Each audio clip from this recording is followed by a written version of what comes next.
Who are the real leaders during the revolution? During the history of mankind, there have been transcendental changes like revolutions. They have helped with the progress and development of civilizations. However, these movements have been very aggressive with drastic changes for population. One of the most relevant is the Industrial Revolution. This left a very powerful impact in the world. Some of the most important changes this left were the population shift, which means moving from rural agriculture to work in factories in cities, mass production of goods, increase efficiency, reduce average, and enable more to be produced. And I think one of the most important was the rise of steam power, like steam train, railways, and steam powered machines. But are these movements making a real and positive change for the people, or are they living the same oppression? We only have two choices: do nothing or do something. People start a revolution to create a truly stable state, freedom, and to stop the struggle in the world. But what is exactly a revolution? It is a radical and transformative change. It also refers to a movement, often violent, to overthrow an old regime and complete change in the fundamental institution of society.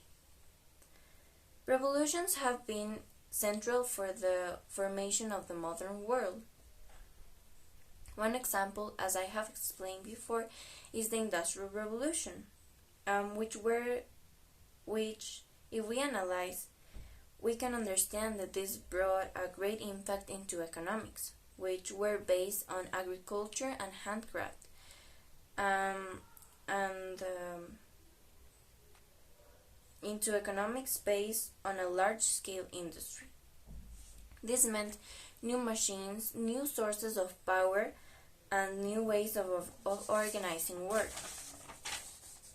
The people aren't doing the change.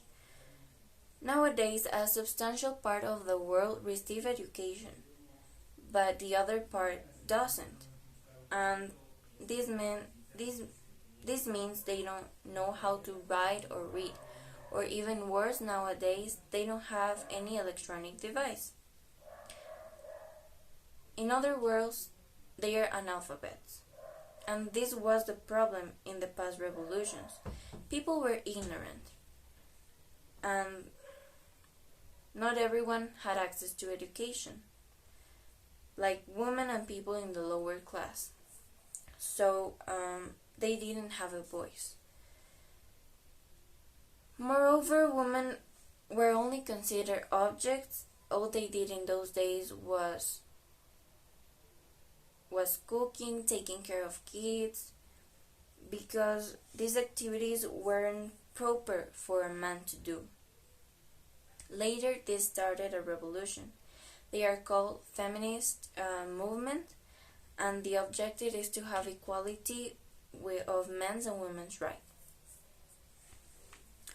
But the real leaders aren't part of the people. As I have said, people were ignorant. The ones who could start a revolution were these figureheads in the higher class that had access to education and everything involved to create a revolution.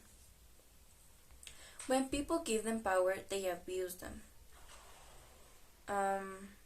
Just like politicians, they sell you their image like a good and responsible, talking about all the opportunities they will give, but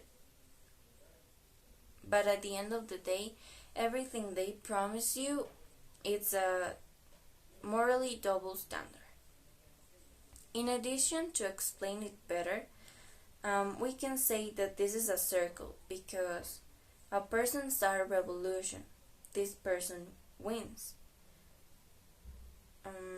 They guarantee your safety and your future with the most amazing developments in our society.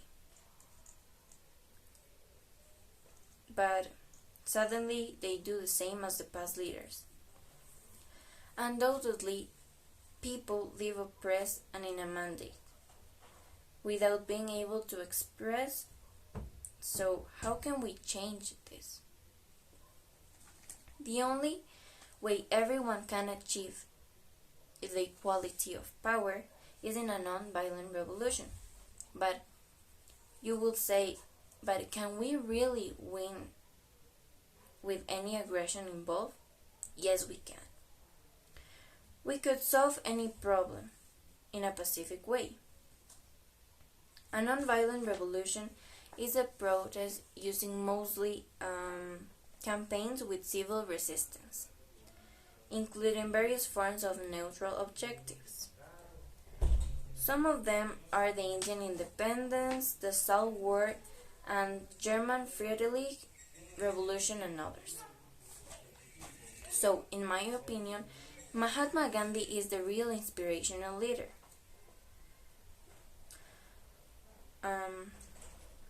He was born in India. He fought for Hindus' rights with a pacific protest. But what is exactly the difference between Gandhi and the regular common leaders? First of all, Gandhi learned tolerance and peace from an early age. He was abstinent of meat, alcohol, and promiscuity. Most importantly, he wanted people to have power and a voice, and battle for these rights.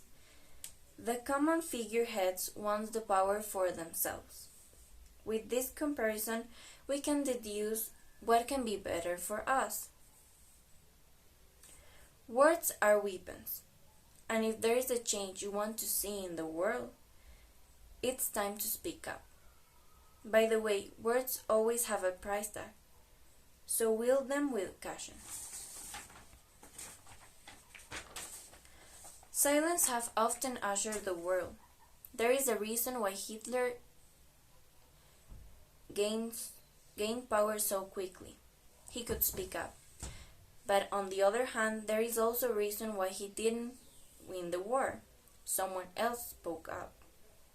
So be brave. Start a revolution with words. Talking is not cheap. Talking can be valuable and rich and worthwhile. So do us all a favor and open your mouth. Be noticed. We are the only ones who can make the change we want to see in our future. We can take so many examples like Martin Luther King, Gutenberg, JKF, that he asked what he could do for our country. In other words, be responsible. Give your opinion. Be free. Be a real leader for your world.